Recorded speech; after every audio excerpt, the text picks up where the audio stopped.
presenting our graduation project, which is assessing the relationship between poverty and economic development. Evidence is used from the BRICS. This is our agenda which we're going to be using. First of all, introduction. Poverty is the main goal of the United Nations Sustainable Development Goals. Poverty occurs when one or more people lack the financial resources to ensure a minimum standard of living.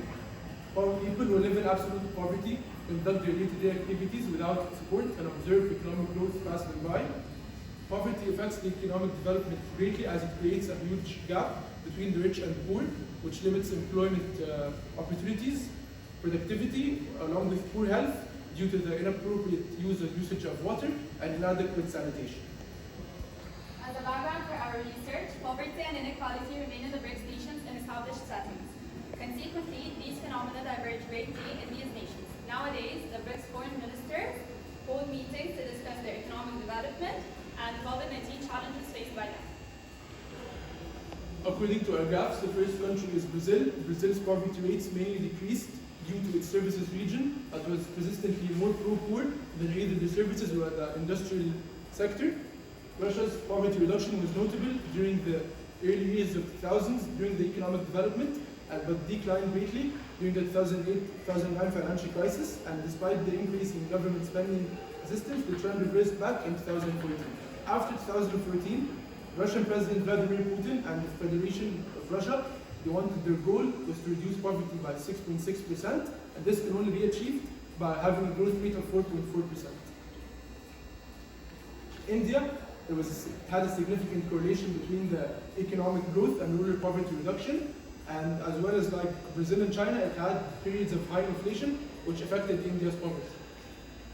For China, as shown by the graph, there were many fluctuations. However, its success against poverty has been outstanding as it was inconsistent through the years. It was significantly stronger from the years 2010 until 2015. And then the reduction of the poverty, the slowdown in the reduction was due to the sectoral growth structure.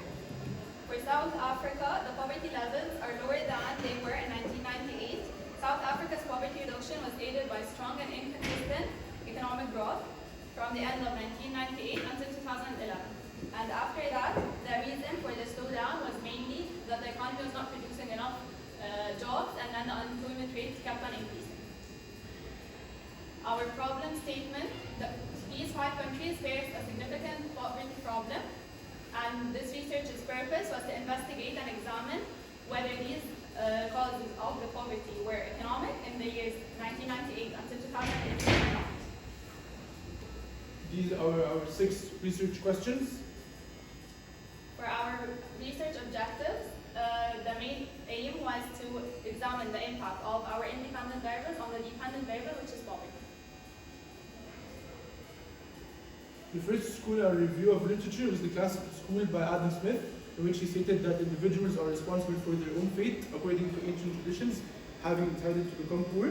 He also added that the school's findings were that behaviors were passed down from one generation to the other, which means that the poor breeds poverty, and as the children grow up in dysfunctional households, they feed off their forefathers' abnormal behavior, which serves as a role model. The next school is the new classical school of Alfred Marshall, in which he shows that perspectives are broad, emphasizing reasons of poverty are outside people's control. Keynes, in his Keynesian liberal theory, he says that poverty is caused by not just market inefficiencies, but broad underdevelopment in all of its forms.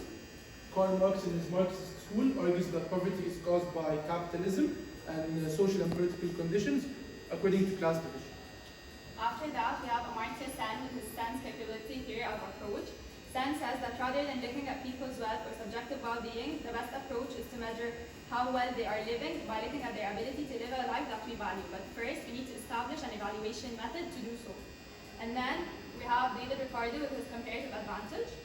Ricardo believes that nations can gain more from international trade if they focus on producing the goods that they have of lower opportunity costs at.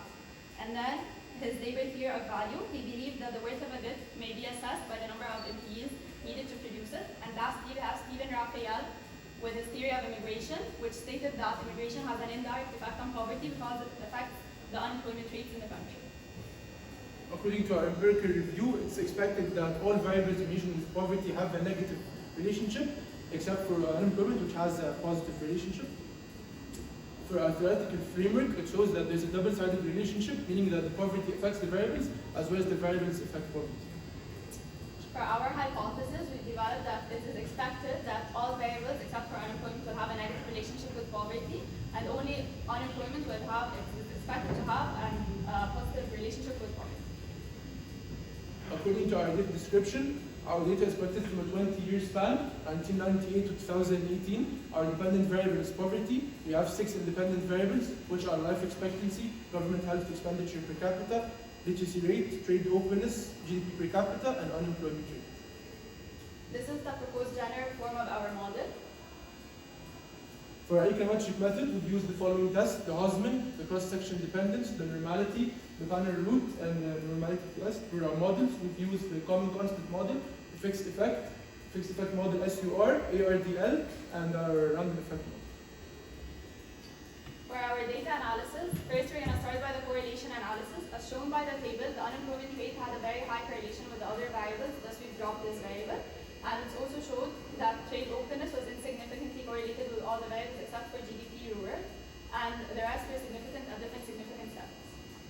According to our unit 2 tests, we've used the following 5 tests, which are the LLC, IPS, the ADF, the PP, and the Breuting. All of them were at first difference, at first percent.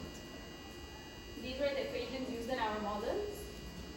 First, for the common constant model, it was shown by the table that the GDP constant, the GDP per capita, the GDP rural, the unemployment rate, and the literacy rates were all significant at different levels. Our R-squared was 90%, which showed that 90% of the changes in poverty was caused by the changes in our independent variables. Lastly, the Durbin-Watson was very low, it was 0.5, which shows that there is an autocorrelation problem. For our fixed effect, both the common and the fixed effect show that they're the same significant in GDP per capita and GDP rural. Both the government health expenditure and trade openness are insignificant, and both of them had the same F statistic and Durbin-Watson. The Durbin-Watson was low in both, which means that there's an autocorrelation problem.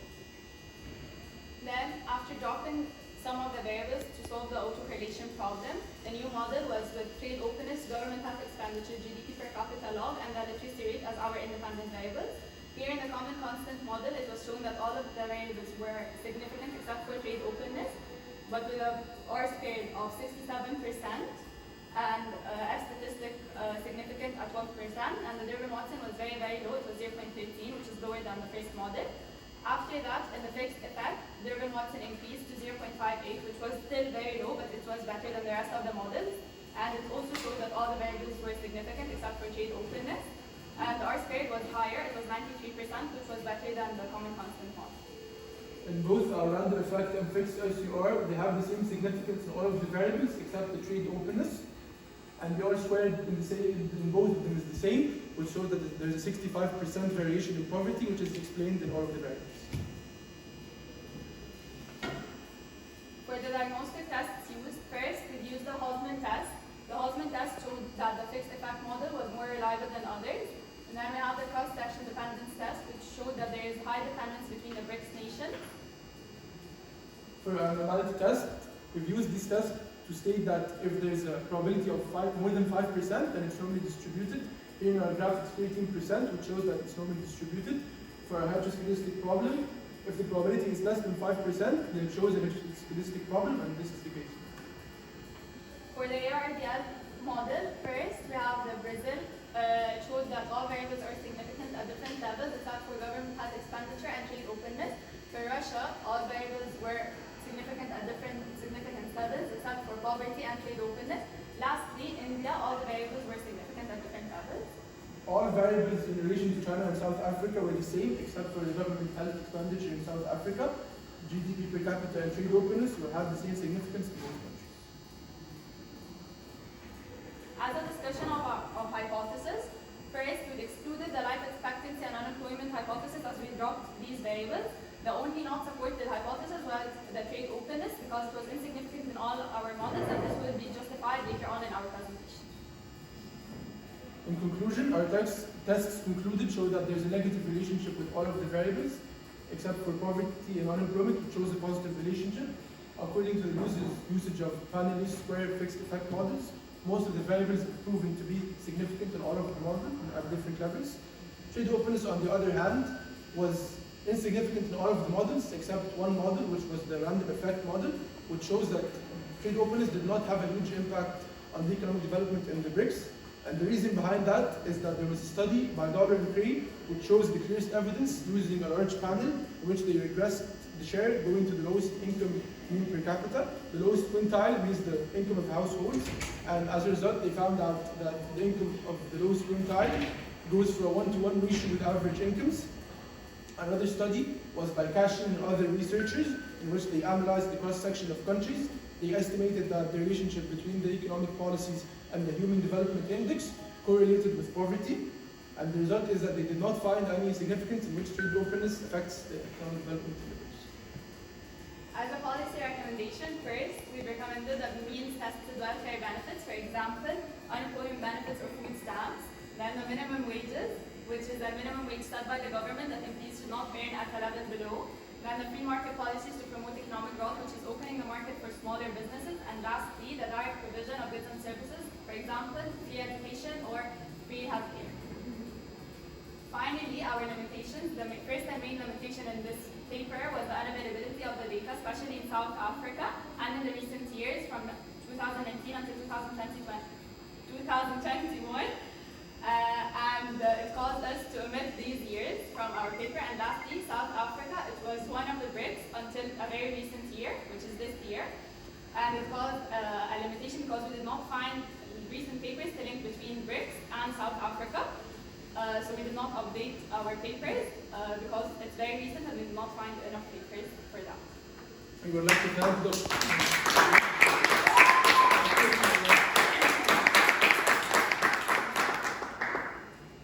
Thank you so much. Thank you. Thank you so much. It's a very long journey. I'm so happy. Thank you. I'm so proud of you.